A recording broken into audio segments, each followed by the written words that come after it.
O Pioneers, Part 2, Chapter 3, Part 2. Alexandra was to hear more of Ivar's case, however. On Sunday, her married brothers came to dinner. She had asked them for that day because Emile, who hated family parties, would be absent, dancing at Amédée Chevalier's wedding up in the French country. The table was set for company in the dining room, where highly varnished wood and colored glass and useless pieces of china were conspicuous enough to satisfy the standards of the new prosperity. Alexandra had put herself into the hands of the Hanover furniture dealer, and he had conscientiously done his best to make her dining room look like his display window. She said frankly that she knew nothing about such things, and she was willing to be governed by the general conviction that the more useless and utterly unusable objects were, the greater their virtue as ornament. That seemed reasonable enough. Since she liked plain things herself, it was all the more necessary to have jars and punch bowls and candlesticks in the company rooms for people who did appreciate them. Her guests liked to see about them these reassuring emblems of prosperity. The family party was complete except for Emile and Oscar's wife, who, in the country phrase, was not going anywhere just now. Oscar sat at the foot of the table, and his 4 tow-headed little boys, aged from 12 to 5, were ranged at one side. Neither Oscar nor Lou has changed much. They have simply, as Alexandra said of them long ago, grown to be more and more like themselves. Lou now looks the older of the two. His face is thin and shrewd and wrinkled about the eyes, while Oscar's is thick and dull. For all his dullness, however, Oscar makes more money than his brother, which adds to Lou's sharpness and uneasiness and tempts him to make a show. The trouble with Lou is that he is tricky, and his neighbors have found out that, as Ivar says, he has not a fox's face for nothing.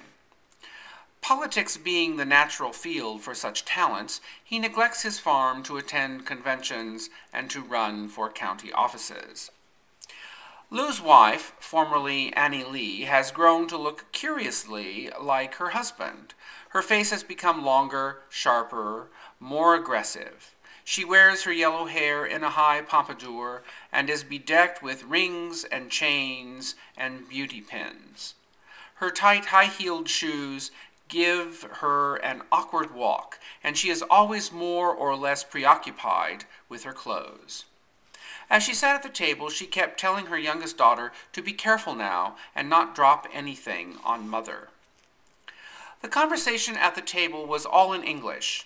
Oscar's wife, from the malaria district of Missouri, was ashamed of marrying a foreigner, and his boys do not understand a word of Swedish. Annie and Lou sometimes speak Swedish at home, but Annie is almost as much afraid of being caught at it as ever her mother was of being caught barefoot. Oscar still has a thick accent, but Lou speaks like anybody from Iowa.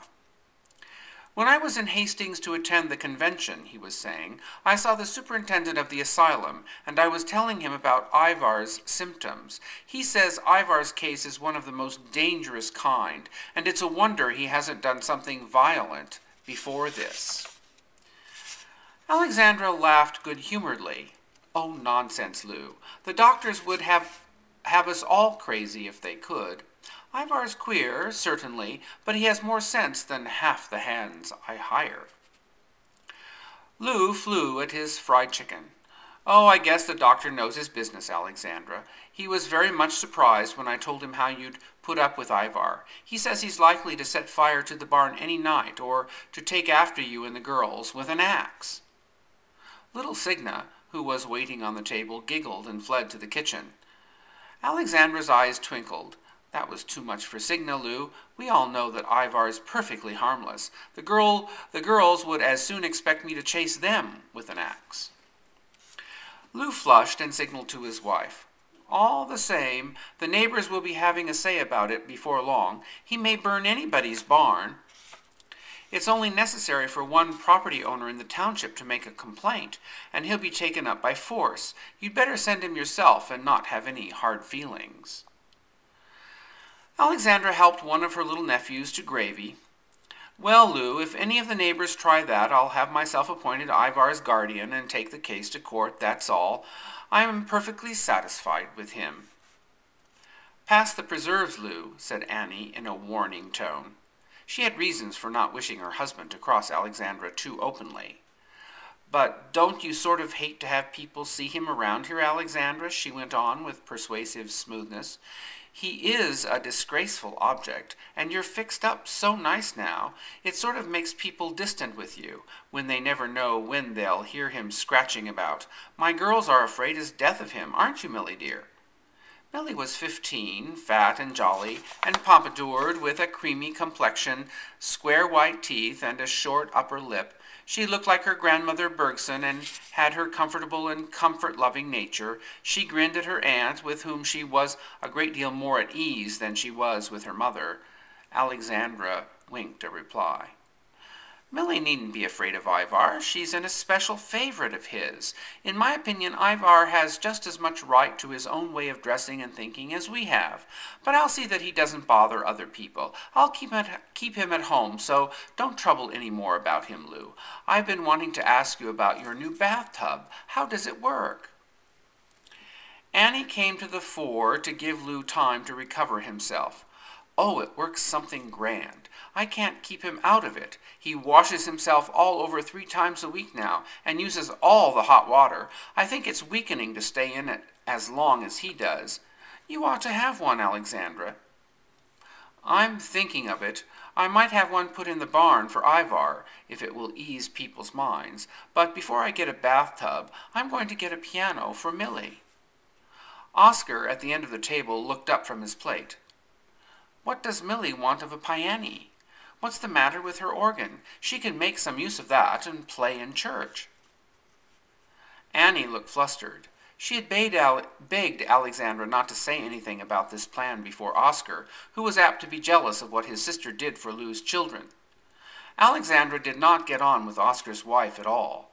"Milly can play in church just the same, and she'll still play on the organ, but practicing on it so much spoils her touch. Her teacher says so," Annie brought out with spirit. Oscar rolled his eyes. "Well, Milly must have got on pretty good if she's got past the organ. I know plenty of grown folks that ain't," he said bluntly. Annie threw up her chin. She has gone on good, and she's going to play for her commencement when she graduates in town next year." "Yes," said Alexandra firmly, "I think Milly deserves a piano. All the girls around here have been taking lessons for years, but Milly is the only one of them who can ever play anything when you ask her. I'll tell you when I first thought I would like to give you a piano, Milly, and that was when you learned that book of old Swedish songs that your grandfather used to sing.